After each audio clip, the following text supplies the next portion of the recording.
The mid-20th century was a time of radical change in American culture. After World War II, artists responded to political shifts, personal identity, and the growing consumerism of the time with bold new styles.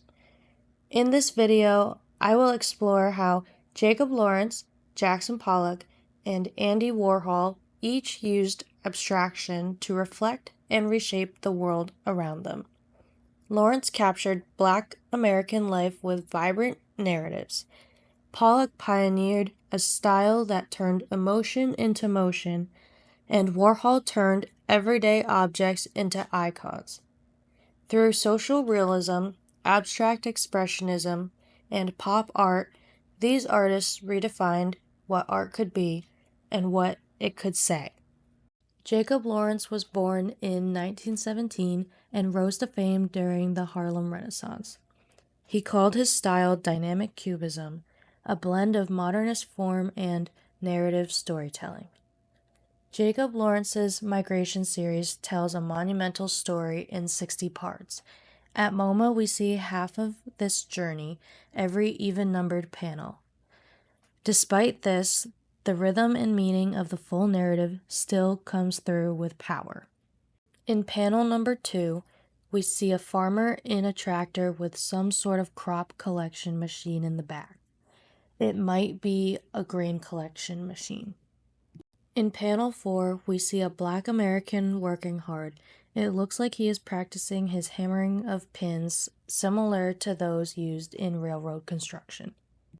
In panel 6, we see a train completely filled with Black Americans. They are migrating from the south to the north. In panel 8, we see crops flooded in water. Many Black Americans left the South because of the conditions. In panel 10, we see sad and tired-looking Black Americans. It states that they were very poor and conveys the message with the sagging shoulders of the portrayed people. In panel 12, we see a completely overpacked railroad station. It says that guards had to be called in to keep order. In panel 14, we see a judge looking down upon Black Americans. Injustice was a common theme for Black Americans in the court system. In panel 16, we see a tired and defeated-looking man with his head down on his kitchen table. In panel 18, we see large groups of migrants on the move. They look like they are leaving in large groups. The people leaving encouraged more and more to leave. In panel 20, we see Black Americans reading a newspaper. The Black press covered the migration extensively and helped to encourage the movement. In panel 22, we see Black Americans locked together behind bars. It was another reason for the migration. They did not feel safe. They were arrested at the slightest provocation. In panel 24, we see a portrayal of child labor. That, along with lack of education, was a contributing factor to the migration. In panel 26, we see men conversing along a fence. It suggests that the movement was being discussed. In panel 28, we see a labor agent taking notes from several Black Americans around him. In panel 30, we see a family having tea and sitting at the table. They are in their home discussing whether they should be part of the migration. Panel 32 shows a crowded railroad station filled with people heading north. Panel 34 shows the press again playing an influential role in migration. Panels 36 and 38 show buildings and railroad tracks. They migrated in large numbers and many worked on the railroads. Panel 40 again shows large numbers of migrants on the move. Panel 42 shows a man blocking the way for Black Americans. This panel states that Black Americans were purposefully arrested so that they would miss their trains north. Panel 44 shows a large piece of meat. The living conditions in the North were better. Panel 46 shows a staircase heading upwards and at the top a closed door. Panel 48 shows a house with several beds in one room. This displays that housing was a difficult problem.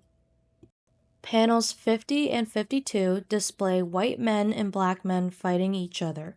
There were several race riots that occurred because Black Americans were used as strikebreakers. Panel 54 shows Black Americans at church. Panel 56 shows a doctor attending to a patient. Panel 58 shows children writing on a chalkboard. It states that the educational facilities were better in the North. Panel 60 shows another crowded train station filled with even more incoming Black migrants. Jackson Pollock was born in 1912 and is considered one of the most influential figures in abstract expressionism. In Number 31, 1950, Pollock laid the canvas flat on the ground, using sticks and brushes to drip paint across the surface. The result is a chaotic, rhythmic web of black, white, and gray. The scale is enormous, over 8 feet high and 17 feet wide. There is no central focus. The composition is all over with no beginning or end. This is gestural abstraction meant to express the artist's psyche. Pollock believed the act of painting was just as important as the final product. He taps into the unconscious using motion and instinct. There is no clear subject, yet the emotion is undeniable. It is raw, energetic, and deeply personal, marking a shift in how we think about what a painting can do. Andy Warhol, born in 1928, turned mass production into fine art. He helped launch the pop art movement by focusing on media, fame, and consumerism. His Campbell's soup cans, created in 1962, consisted of 32 canvases, each one showing a different variety of soup. Each canvas is 20 by 16 inches, hand-painted to look machine-made. They are arranged like products on a grocery store shelf. Warhol's abstraction is conceptual. These works are representational, clearly soup cans, but they challenge our ideas about originality and artistic value. Through the repetition of nearly identical images, Warhol highlights the uniformity of consumer culture and challenges the notion of individuality in mass-produced icons. This work critiques and celebrates everyday life, elevating the ordinary to something worth seeing. Pop art makes us ask, what is art and why do we care? Jacob Lawrence, Jackson Pollock, and Andy Warhol each responded to the world around them in distinct and powerful ways. Their work reflects the time in which they lived while also challenging its limitations. Lawrence used bold shapes and strong colors to share stories that had long been ignored. Pollock explored the depths of the subconscious through his expressive, energetic technique.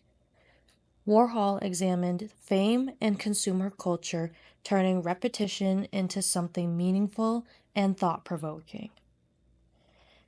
Though their approaches varied from narrative realism to abstraction to pop imagery, they all turned to visual experimentation to express deeper ideas.